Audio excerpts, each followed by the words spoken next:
Shalom saudaraku yang terkasih di dalam nama Tuhan Yesus Kristus. Selamat pagi, salam sejahtera untuk kita semuanya. Saya Ardi, menyambut Anda di dalam renungan Kristen Saudara Rohani. Selamat datang kembali di dalam renungan dan siraman rohani pagi hari ini. Harapan kami, semoga saudara yang terkasih dalam keadaan sehat selalu. Kiranya damai dan sukacita Roh Kudus melimpah dan tercurah di dalam hati dan pikiran saudara saat ini. Sebelum kita mulai renungan kita pada pagi ini, marilah kita bersama-sama berdoa. Selamat pagi Allah Bapa di surga, Allah yang Maha Pengasih dan Maha Baik. Terima kasih untuk penjagaan-Mu semalaman sehingga kami bisa tidur dengan nyenyak. Terima kasih untuk pagi yang indah yang Tuhan sediakan untuk kami. Tuhan, kami mau berdoa untuk sahabat, keluarga, dan rekan kami yang sedang sakit. Kiranya Tuhan berkenan untuk menjamah, Tuhan berkenan untuk menyembuhkan segala penyakit yang ada di dalam dirinya. Bagi sahabat pendengar kami yang sedang sakit, berkati juga obat yang dikonsumsi, dokter, perawat, serta keluarga yang mendampingi, biar mereka bisa menjalankan perannya dengan baik dan saudara kami bisa sembuh dan beraktivitas seperti sedia kala. Tuhan, pada hari ini, kami anak-anak-Mu akan melakukan berbagai aktivitas. Kami akan bekerja dan menjalankan tanggung jawab kami, kiranya Kau yang mampukan. Kami serahkan seluruh rencana dan agenda hari ini ke dalam tangan Tuhan. Biar Tuhan yang berkarya dan biarkan semua rencana sesuai dengan kehendak-Mu ya Tuhan Yesus yang baik. Ampuni dosa dan kesalahan kami Tuhan. Jadikan kami pribadi yang lebih baik setiap harinya. Terima kasih karena telah membolehkanku untuk kembali menghirup udara segar di pagi hari ini. Menikmati seluruh anugerah yang telah Engkau berikan kepadaku. Ajar kami menjadi pribadi yang lebih baik. Itu semua karena kebaikan dan curahan kasih yang nyata dari Engkau di kehidupanku. Haleluya! Dalam nama Tuhan Yesus, aku sudah berdoa. Amin.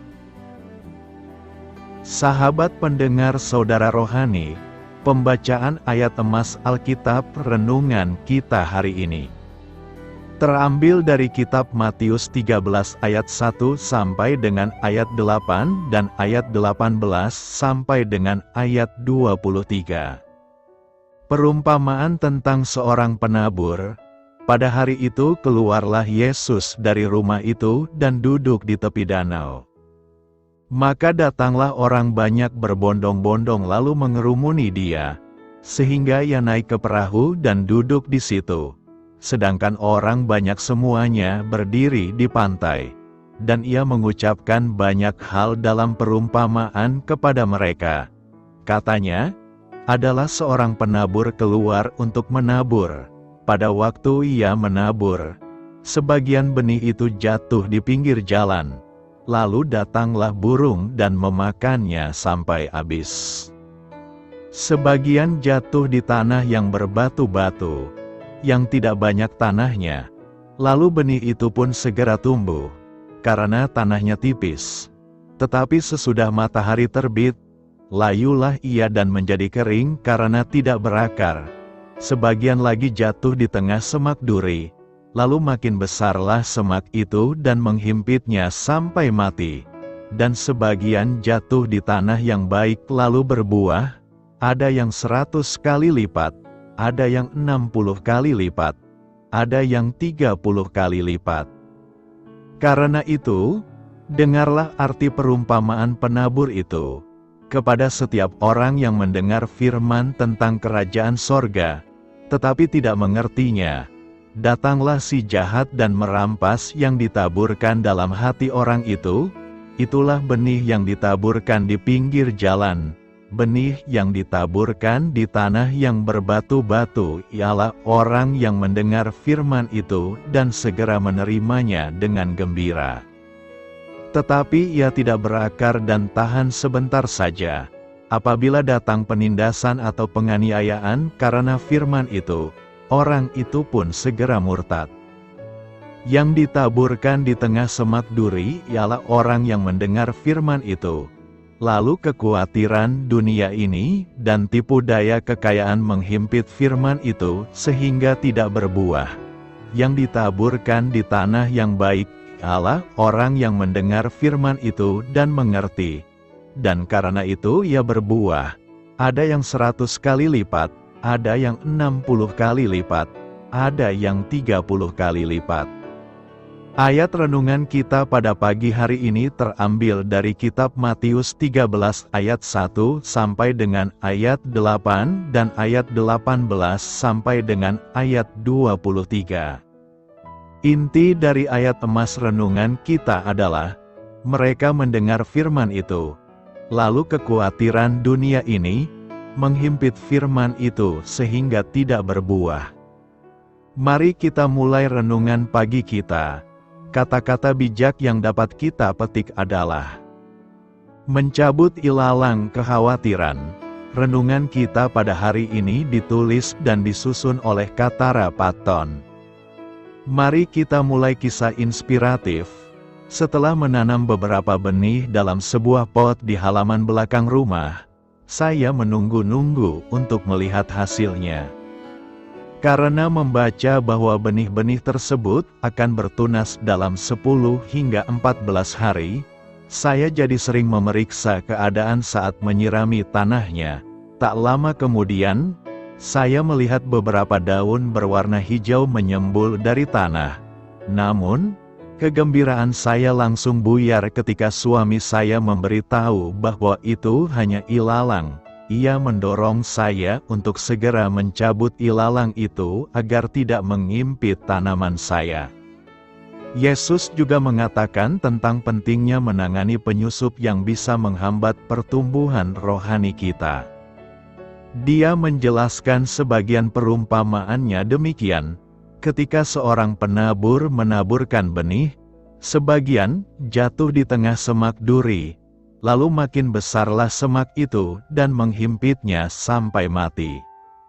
Semak duri atau ilalang akan mengimpit tanaman dan menghentikan pertumbuhannya. Kekhawatiran pasti akan menghambat pertumbuhan rohani kita. Membaca kitab suci dan berdoa adalah cara-cara yang baik untuk menumbuhkan iman kita. Tetapi saya sendiri mengalami bahwa saya perlu mewaspadai semak duri kekhawatiran.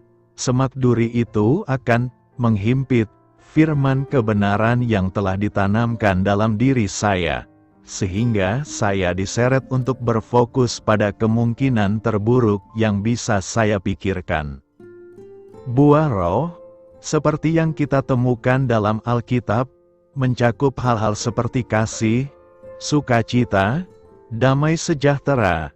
Namun, agar kita dapat menghasilkan buah tersebut, dengan kekuatan Allah, kita perlu mencabut ilalang keraguan atau kekhawatiran yang dapat mengalihkan perhatian kita dan membuat kita berfokus pada hal-hal lain di luar Dia. Marilah kita renungkan di dalam hati kita, bagaimana Allah sedang menolong Anda untuk menumbuhkan benih firman yang telah ditanamnya dalam diri Anda. Bagaimana Anda dapat mencabut ilalang kekhawatiran? Hal ini patut kamu ketahui dan menambah wawasan kamu. Matius 13 berisi 8 perumpamaan. Perumpamaan tentang penabur, lalang di antara gandum, biji sesawi, ragi, harta terpendam, mutiara yang berharga, pukat, dan tuan rumah. Semua perumpamaan itu disebut sebagai perumpamaan kerajaan, karena umumnya dimulai dengan frasa yang khas. Hal kerajaan sorga itu seumpama, walaupun yang pertama dinamakan perumpamaan tentang penabur. Fokusnya tidak terletak pada sang penabur, melainkan pada tanah tempat benih itu jatuh. yang ditabur di semak duri. Matius 13 ayat 22 berkata, yang ditaburkan di tengah semak duri ialah orang yang mendengar firman itu. Lalu kekhawatiran dunia ini dan tipu daya kekayaan menghimpit firman itu sehingga tidak berbuah. Ada benih yang ditabur di tengah semak duri. Benih yang jatuh di semak-semak berduri memiliki potensi pertumbuhan yang baik. Tetapi karena keberadaannya tidak terawat dan luput dari perhatian, maka ketika benih itu tumbuh pula semak-semak yang baru dan menghimpitnya, sehingga benih itu tidak dapat menghasilkan buah bahkan mati. Duri dari semak-semak itu adalah senjatanya untuk menghambat tumbuh-tumbuhan yang di sekitarnya, sebisa mungkin untuk menghentikan proses pertumbuhan itu sebelum menjadi besar dan berbuah. Benih-benih yang jatuh di semak-semak berduri menggambarkan benih-benih firman Tuhan yang ditaburkan di dalam hati manusia. Namun firman Tuhan itu tidak dapat berbuah karena hati penerimanya lebih cenderung kepada perkara-perkara dunia yang memberikan kesenangan dan kenyamanan, dan juga kekhawatiran dunia yang menghimpitnya sehingga firman itu tidak berbuah. Benih yang jatuh di semak-semak berduri tidak jauh berbeda dengan benih yang jatuh di pinggir jalan dan benih yang jatuh di atas tanah yang berbatu-batu. Ketiga jenis ladang atau tanah yang menggambarkan hati manusia, semuanya tidak dapat menghasilkan apa-apa. Benih yang jatuh di pinggir jalan, sebelum tumbuh sudah hilang karena dimakan burung-burung yang lapar, yang menggambarkan iblis yang tidak menghendaki firman Tuhan menyentuh dan tumbuh di hati manusia. Benih yang jatuh di tanah yang berbatu-batu, tumbuh, namun tidak bertahan lama, karena tidak berakar lalu mati karena sinar matahari, dan benih yang jatuh di semak-semak duri. Namun kesenangan dan kekhawatiran dunia menghimpitnya lalu mati. Benih yang jatuh di semak-semak duri tidak hanya menggambarkan hasil akhir dari benih ditaburkan itu, tetapi karakter dari ladang atau tanah itu sendiri, sehingga benih itu tidak dapat tumbuh. Pertanyaan kita sekarang adalah, bagaimanakah gambaran orang yang memiliki karakter hati yang mendengar firman Tuhan, yang digambarkan seperti ladang yang penuh dengan semak-semak berduri? Pertama, hati yang tidak memelihara firman Tuhan, ibarat seorang petani yang menabur benih di kebunnya. Pertama-tama yang dilakukan adalah menggemburkan tanah itu, membersihkannya dari rumput-rumput liar dan batu-batu yang menghambat pertumbuhan dari benih yang ditaburkan. Setelah benih itu tumbuh, ia tidak berdiam diri menantikan hasil panen, melainkan memeliharanya dengan baik. Rumput-rumput liar dengan berbagai jenis pasti akan tumbuh juga bersamaan dengan benih-benih yang ditaburkan, dan itu harus dibersihkan, untuk mendapat hasil panen yang banyak, baik, dan berkualitas. Jika benih firman Tuhan yang ditaburkan dalam hati kita tidak terpelihara dengan baik, atau tidak dilakukan, tidak mungkin dapat menuai hasil yang baik. Sebab itu, sebagai orang-orang yang percaya kepada Tuhan dan firman-Nya harus membersihkan hati kita untuk ditabur firman Tuhan sehingga dapat bertumbuh dan menghasilkan buah-buah yang banyak. Kedua, hati yang berorientasi kepada perkara-perkara dunia. Orang mendengarkan firman Tuhan, tetapi kecenderungan hatinya berorientasi kepada perkara-perkara dunia, menjadikan firman Tuhan mengalami pergeseran nilai dalam hatinya. Firman Tuhan itu diterima dengan baik, tetapi ketika persoalan dunia, masalah dan lain sebagainya datang, orang itu tidak menjadikan firman Tuhan sebagai landasan yang kuat untuk berpijak, supaya tidak goyah, melainkan membiarkan masalah itu menguasai hati, pikiran dan perasaannya, tanpa disadari telah menempatkan masalah itu menjadi besar dan Tuhan menjadi kecil.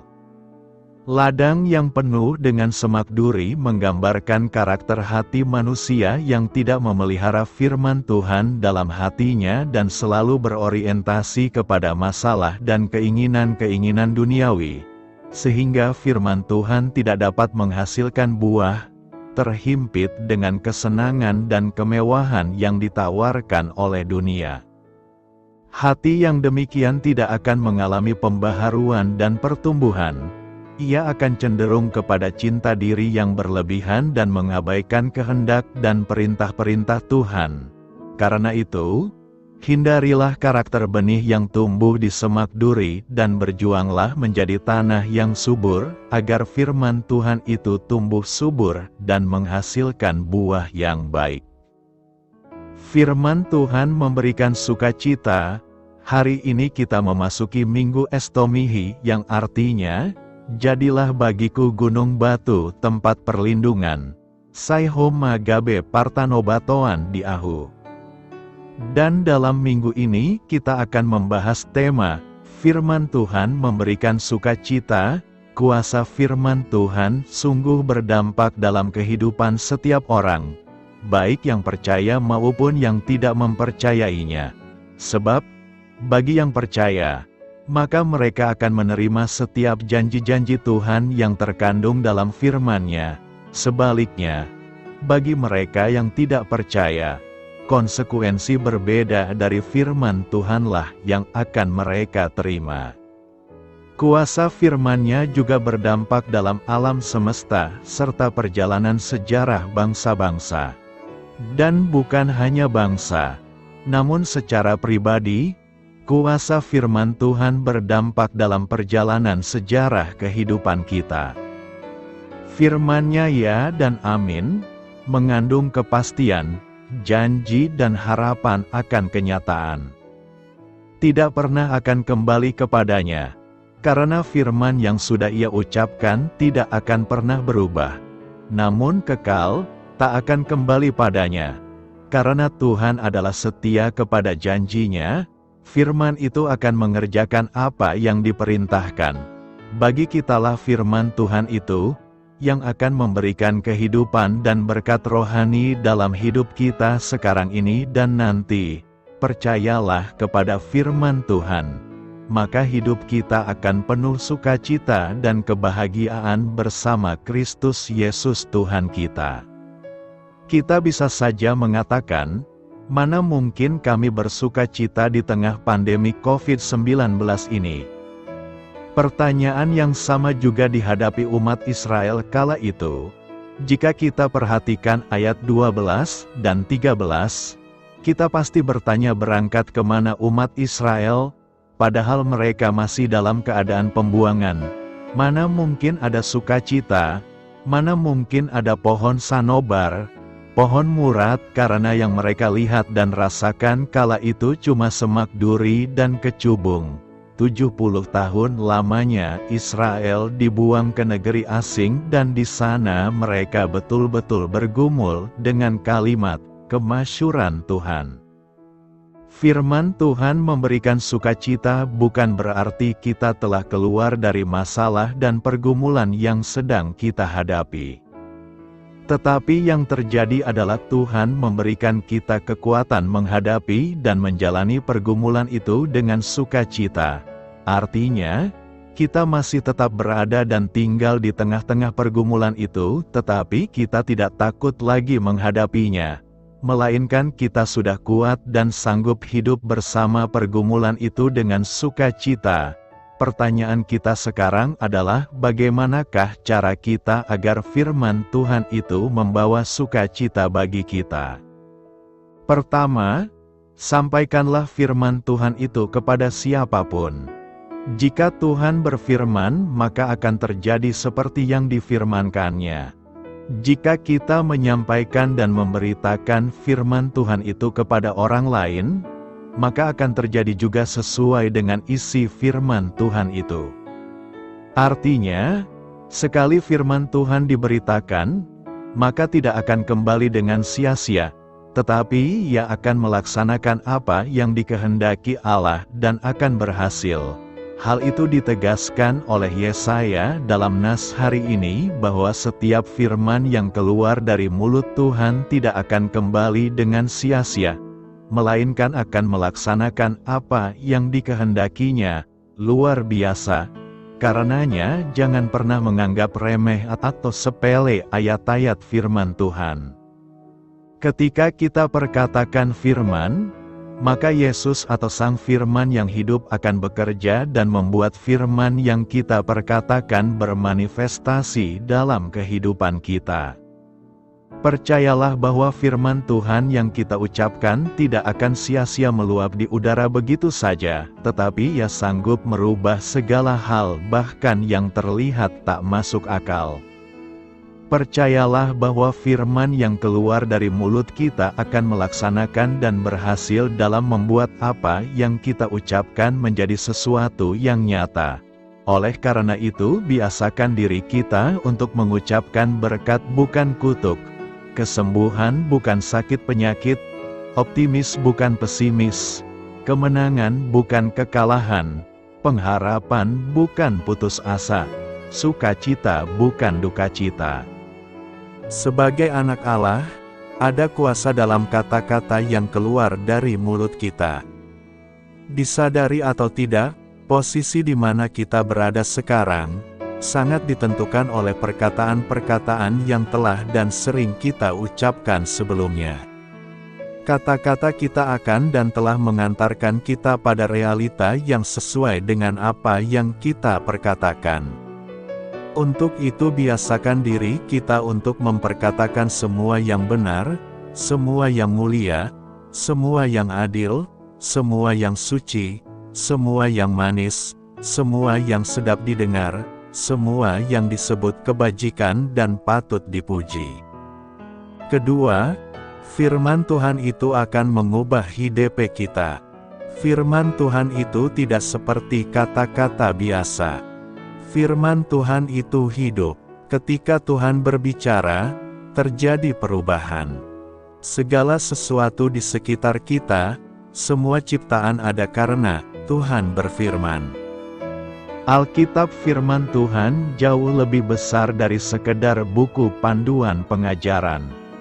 Firman Tuhan menghasilkan kehidupan, menciptakan iman, menghasilkan perubahan, membuat iblis takut, menyebabkan terjadinya mujizat, menyembuhkan luka-luka, membangun karakter, mengubahkan keadaan, memberikan sukacita, mengalahkan perlawanan, mengatasi godaan, memompa harapan, melepaskan kuasa, membersihkan pikiran kita, menjadikan segala sesuatu dan menjamin masa depan kita untuk selamanya.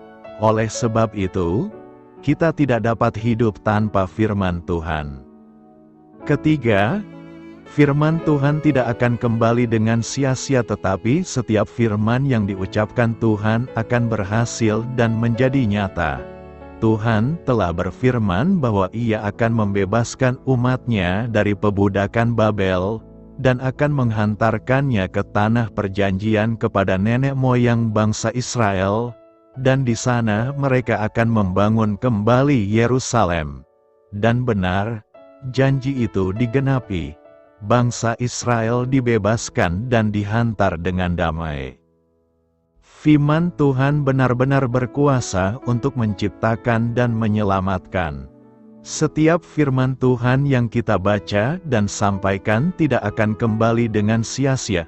Firman itu akan berproses dan membawa dampak dalam diri kita cepat atau lambat. Walau kita merasa bahwa saat membaca atau mendengarkan firman Tuhan seperti hanya membuang-buang waktu dan tenaga saja. Sebab, kita merasa tidak memperoleh manfaat yang jelas bagi kehidupan kita. Ayat-ayat yang kita baca itu kita rasakan abstrak, penuh istilah-istilah yang tidak kita ketahui maksudnya, atau juga terlalu muluk dan tidak masuk akal. Demikian pula khotbah yang kita dengar, bertele-tele, mengulang-ulang hal yang sudah kita ketahui, isinya dangkal, bahasanya amburadul, dan sebagainya. Dengan kata lain, firman yang tercurah kepada kita itu seakan-akan hanya jatuh di samping kita, tidak membasahi diri kita. Firman yang kita baca dan dengarkan itu tidak akan kembali dengan sia-sia. Firman Tuhan itu pasti menghasilkan buah dan manfaat bagi yang mendengar dan menerimanya. Kenyataan ini mengingatkan kita bahwa apabila yang kita dengar dan terima itu sungguh-sungguh firman Tuhan, maka itu pasti akan ada dampak dan manfaat positifnya bagi kita. Ia tidak akan kembali dengan sia-sia, tetapi ia akan melaksanakan apa yang kukehendaki, dan akan berhasil dalam apa yang kusuruhkan kepadanya. Mengapa kita merasa sia-sia?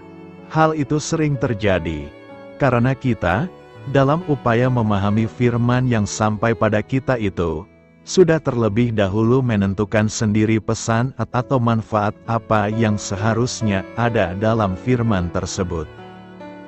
Dan kalau hal itu tidak tercantum secara tersurat atau tersirat dalam firman yang kita baca atau dengar, maka kita lalu menyimpulkan, firman itu sia-sia belaka. Dengan demikian, pesan dan manfaat dari firman itu menjadi lewat begitu saja, seakan-akan masuk ke dalam telinga kiri, keluar dari telinga kanan. Jadi, sebenarnya, bukannya firman itu sia-sia, melainkan kita sendirilah yang menyia-nyiakannya. Pada sisi lain, kita juga harus berhati-hati dalam memberitakan firman. Jangan-jangan bukan pesan firman itu yang kita sampaikan, tetapi pesan kita sendiri. Bagi kita sendiri, tentu saja itu bagus, tetapi bagi orang lain, terlebih-lebih Tuhan, belum tentu. Kuasa firman Tuhan sungguh berdampak dalam kehidupan setiap orang, baik yang percaya maupun yang tidak mempercayainya. Sebab, bagi yang percaya, maka mereka akan menerima setiap janji-janji Tuhan yang terkandung dalam firman-Nya. Sebaliknya, bagi mereka yang tidak percaya, konsekuensi berbeda dari firman Tuhanlah yang akan mereka terima. Kuasa firman-Nya juga berdampak dalam alam semesta serta perjalanan sejarah bangsa-bangsa. Dan bukan hanya bangsa, namun secara pribadi, kuasa firman Tuhan berdampak dalam perjalanan sejarah kehidupan kita. Firman-Nya ya dan amin, mengandung kepastian, janji dan harapan akan kenyataan. Tidak pernah akan kembali kepadanya, karena firman yang sudah Ia ucapkan tidak akan pernah berubah, namun kekal. Tak akan kembali padanya, karena Tuhan adalah setia kepada janji-Nya. Firman itu akan mengerjakan apa yang diperintahkan. Bagi kitalah firman Tuhan itu, yang akan memberikan kehidupan dan berkat rohani dalam hidup kita sekarang ini dan nanti. Percayalah kepada firman Tuhan, maka hidup kita akan penuh sukacita dan kebahagiaan bersama Kristus Yesus Tuhan kita. Karena itu, beritakanlah firman Tuhan dengan baik, walau situasi tidak baik, karena firman itu tetap akan melakukan sesuai dengan kehendak Tuhan dan tidak akan kembali dengan sia-sia. Allah menyertai kita. Ada banyak kenangan dan inspirasi atas peristiwa ini bagi kita sekarang. Peringatan ini tidak berlalu begitu saja, tetapi harus membawa makna bagi kita sekarang. Ungkapan, Allah menyertai kita, dapat dipahami sebagai ekspresi dari kehadiran aktif dan kasih Allah yang termanifestasi dalam peristiwa kelahiran Yesus Kristus. Ungkapan, Allah menyertai kita, memiliki beberapa aspek makna, yakni: pertama, Allah hadir secara ilahi dalam bayi Yesus. Ungkapan, Allah menyertai kita, menyoroti kehadiran langsung Allah dalam dunia manusia. Kelahiran Yesus Kristus adalah bukti konkret bahwa Allah tidak hanya menciptakan dunia ini, tetapi juga memasuki dunia sebagai seorang manusia untuk berbagi dalam pengalaman hidup kita. Kedua, keintiman kasih dan kepedulian Allah. Allah yang Maha Kuasa dan Maha Agung memilih untuk menyertai kita dengan cara yang intim dan penuh kasih. Melalui kelahiran Yesus, Allah menunjukkan kepeduliannya terhadap kondisi manusia, keterbatasan, dan kebutuhan keselamatan mereka. Ketiga, Allah memenuhi janji-janjinya. Ungkapan ini mengacu pada pemenuhan nubuat-nubuat Perjanjian Lama, khususnya nubuat dalam Yesaya 7 ayat 14. Nama Immanuel, yang berarti Allah menyertai kita, menunjukkan bahwa kelahiran Yesus bukanlah suatu kebetulan, melainkan bagian dari rencana ilahi yang telah dijanjikan oleh Allah. Pertanyaan kita sekarang adalah, bagaimanakah cara Allah menyertai kita? Berdasarkan kitab Matius 1 ayat 18 sampai ayat 23. Cara Allah menyertai kita terutama termanifestasi dalam peristiwa kelahiran Yesus Kristus. Mari kita lihat beberapa aspek kunci yang menunjukkan cara Allah menyertai kita berdasarkan pasal ini. Pertama, Yesus lahir dari Roh Kudus. Maria, ibu Yesus, mengandung dari Roh Kudus. Inilah suatu tanda kehadiran langsung dan karya Roh Kudus dalam proses kelahiran Yesus. Allah secara ajaib terlibat dalam peristiwa ini, menunjukkan bahwa kelahiran Yesus adalah suatu kehendak ilahi. Beberapa poin penting dalam pemahaman ini termasuk kelahiran ajaib. Ungkapan Maria didapati mengandung dari Roh Kudus menyoroti aspek ajaib dan keajaiban dari kelahiran Yesus. Ini menekankan bahwa kehamilan Maria bukanlah hasil dari hubungan manusiawi biasa, tetapi merupakan tindakan luar biasa dan campur tangan ilahi. Karya Roh Kudus, penggunaan frasa, didapati mengandung dari Roh Kudus, menegaskan bahwa Roh Kudus memiliki peran kunci dalam proses kelahiran Yesus. Ini menunjukkan bahwa kehamilan Maria adalah suatu karya ilahi yang melibatkan pekerjaan Roh Kudus. Pemisahan dari hubungan manusia biasa. Ungkapan ini menekankan bahwa kelahiran Yesus Kristus tidak dapat dijelaskan atau dimengerti dengan parameter hubungan manusia biasa. Kelahiran ini adalah suatu kejadian supernatural yang melibatkan campur tangan langsung dari Allah melalui Roh Kudus. Kedua, kehadiran malaikat Tuhan untuk menguatkan Yusuf. Yusuf, tunangan Maria, bermaksud menceraikannya karena mengira Maria hamil bukan dari hubungan pernikahan mereka. Namun, malaikat Tuhan menyatakan diri kepadanya dalam mimpi, memberitahukan bahwa anak yang dikandung oleh Maria adalah dari Roh Kudus. Malaikat memberikan instruksi kepada Yusuf untuk tetap bersama Maria. Hal ini menunjukkan bahwa ada peran penting malaikat Tuhan untuk menguatkan Yusuf. Berikut adalah poin-poin kunci mengenai peran malaikat Tuhan dalam konteks ini. Memberikan pengertian ilahi, malaikat Tuhan memberikan penjelasan ilahi kepada Yusuf mengenai kehamilan Maria. Malaikat menjelaskan bahwa anak yang dikandung oleh Maria adalah dari Roh Kudus, bukan dari hubungan manusiawi biasa. Ini memberikan Yusuf pengertian yang diperlukan tentang asal-usul anak yang dikandung oleh Maria. Menguatkan dan mendorong. Pada saat Yusuf mungkin merasa bingung, cemas, atau bahkan terluka karena situasi ini, malaikat Tuhan muncul untuk memberikan dukungan dan keberanian. Malaikat mendorong Yusuf untuk tidak menceraikan Maria, melainkan untuk tetap bersamanya. Menyampaikan pesan ilahi, malaikat Tuhan menyampaikan pesan langsung dari Allah. Dalam mimpi, Malaikat memberitahu Yusuf bahwa anak yang dikandung oleh Maria adalah bagian dari rencana ilahi dan akan menjadi penyelamat umatnya. Mengarahkan untuk menamai anak, malaikat juga memberitahu Yusuf tentang nama yang harus diberikan kepada anak itu, Yesus, yang berarti Dia yang akan menyelamatkan umatnya dari dosa mereka. Ketiga, menggenapi nubuat para nabi. Matius menekankan bahwa kelahiran Yesus memenuhi nubuat-nubuat perjanjian lama, khususnya nubuat dalam Yesaya 7 ayat 14. Nama, Immanuel, yang berarti, Allah menyertai kita, menunjukkan esensi kehadiran ilahi dalam pribadi Yesus Kristus. Melalui kelahiran Yesus, Allah secara harfiah hadir di tengah-tengah umat manusia.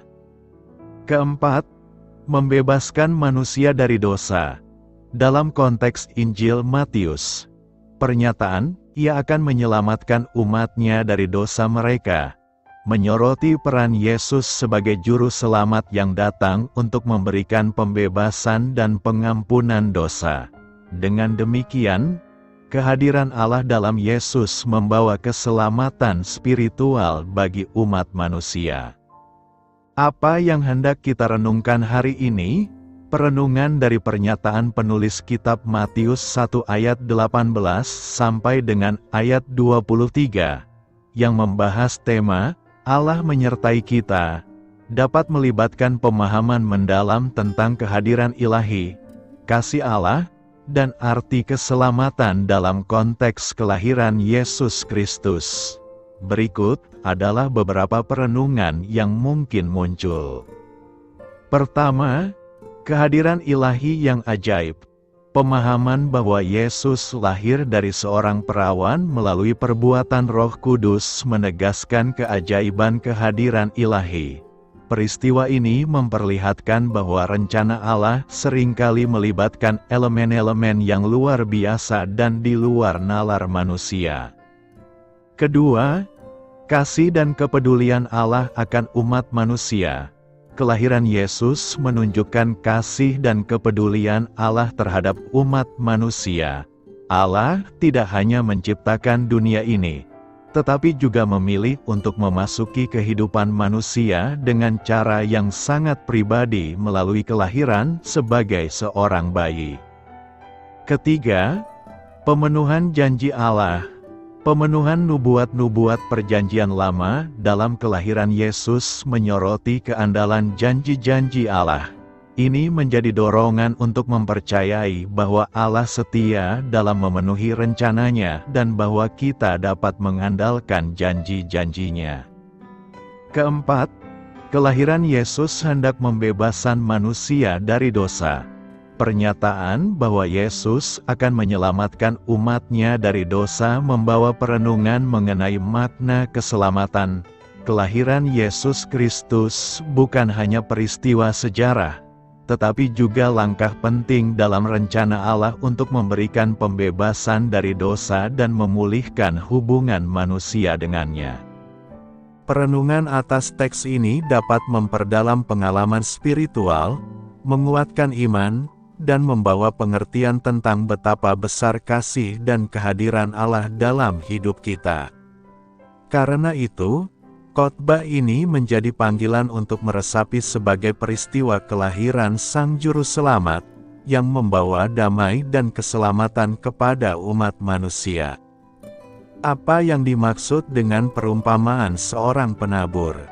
Perumpamaan tentang penabur juga dikenal sebagai perumpamaan tentang 4 tanah ditemukan dalam Matius 13 ayat 3, Markus 4 ayat 2 dan Lukas 8 ayat 4. Setelah menyampaikan perumpamaan ini kepada orang banyak, Yesus menafsirkannya untuk murid-muridnya dalam Matius 13 ayat 18, Markus 4 ayat 13 dan Lukas 8 ayat 11. Perumpamaan tentang penabur menceritakan tentang seorang penabur yang menaburkan benih, yang jatuh di 4 jenis tanah berbeda. Tanah yang keras, di pinggir jalan, menghalangi benih untuk bertunas sama sekali, dan benih tersebut tidak lebih dari sekedar makanan burung. Tanah yang berbatu-batu menyediakan cukup tanah bagi benih untuk berkecambah dan mulai tumbuh, namun karena tidak ada tanah yang dalam, tanaman tidak berakar dan segera layu di bawah sinar matahari. Tanah yang berduri memungkinkan benih untuk bertumbuh, namun duri-duri yang bersaing menghambat kehidupan tanaman-tanaman yang bermanfaat. Tanah yang baik akan menerima benih dan menghasilkan banyak buah. Penjelasan Yesus tentang perumpamaan penabur menyoroti 4 tanggapan berbeda terhadap Injil.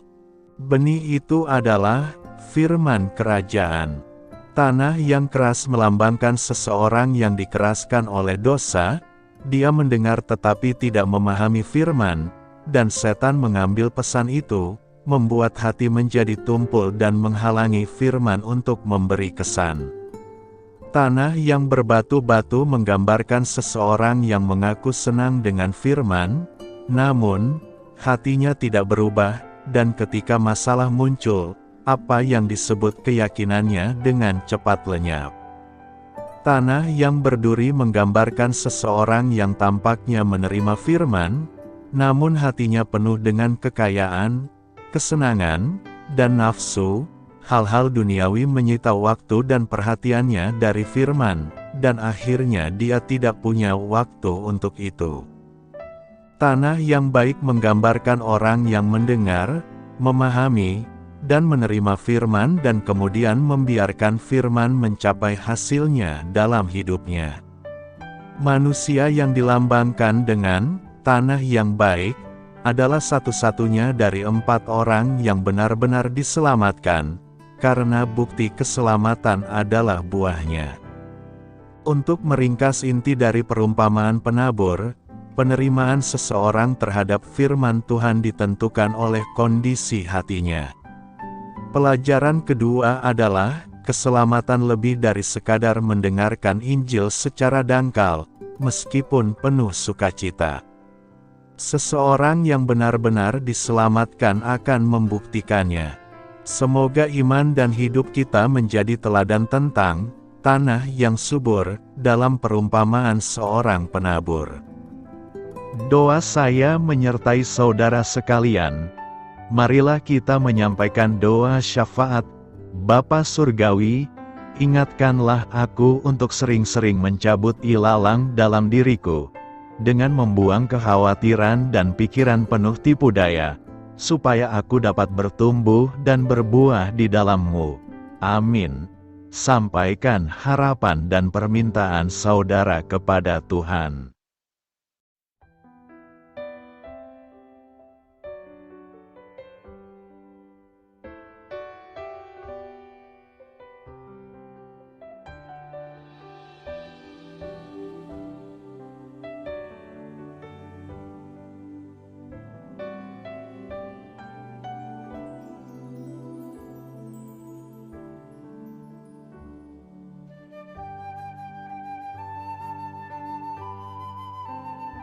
Marilah kita renungkan sahabat saudara rohani.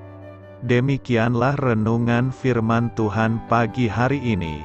Semoga menjadi berkat dalam hidup kita. Dan sebelum kita memulai segala aktivitas kita pagi hari ini, marilah kita berdoa. Selamat pagi Bapa, malam hari telah berganti pagi.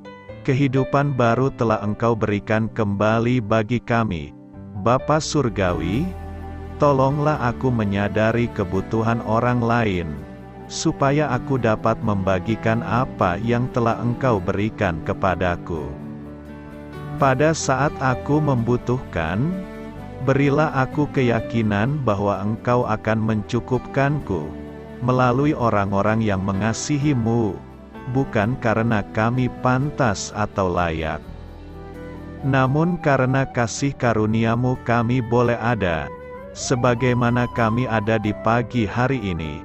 Terima kasih Tuhan, atas kesempatan baru yang telah Tuhan berikan kepada kami. untuk bisa memperbaiki diri agar kami bisa lebih layak di hadapan-Mu.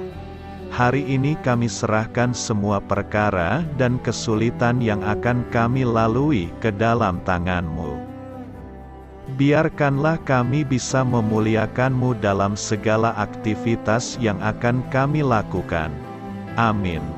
Biarlah firman Tuhan menjadi pengingat untuk kita semua, bahwa tuntunan dari Roh Kudus akan selalu memberi jalan keluar bagi setiap permasalahan hidup kita, dan memberi kedamaian di hati kita. Sampai jumpa di renungan pagi saudara rohani berikutnya. Kiranya Tuhan selalu memberkati saudara semua hari ini. Amin. Shalom.